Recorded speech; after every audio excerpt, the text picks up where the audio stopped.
पालघर जिल्ह्यातील वाडा तालुक्यात एक धक्कादायक प्रकार उघडकीस आला आहे। पालघर जिल्ह्यातील आदिवासी विकास प्रकल्पांच्या आश्रमशाळांमध्ये शिकणाऱ्या विद्यार्थ्यांची सुरक्षितता रामभरोसे असल्याचे पुन्हा एकदा उघडकीस आले आहे। आश्रमशाळेत शिकणाऱ्या 2 विद्यार्थ्यांनी आत्महत्या केल्याचे समोर आले आहे।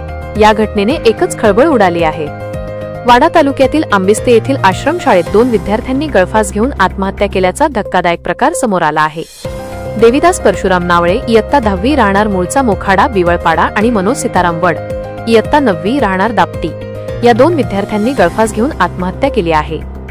मिळालेल्या माहितीनुसार बुधवारी रात्रीचे जेवण झाल्यानंतर शाळेचा सुरक्षा रक्षक शाळेच्या मागच्या बाजूला गस्त घालत असताना त्यांना झाडाला काहीतरी लटकत असल्याचे दिसले।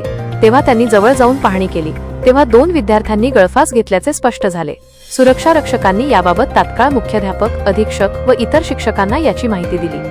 कपडे सुकवण्यासाठी असलेल्या रस्सीला गळफास घेतला असून मयत विद्यार्थ्यांचे कुटुंबीय येण्याआधीच शाळा प्रशासनाने मृतदेह खाली उतरवल्याने कुटुंबियांकडून संशय व्यक्त करण्यात येतोय। जव्हारच्या प्रकल्प अधिकाऱ्यांसह अप्पर पोलीस अधीक्षक आणि पालघर लोकसभेचे भाजपचे खासदार हेमंत सावरा यांनी घटनास्थळी भेट देऊन पाहणी केली।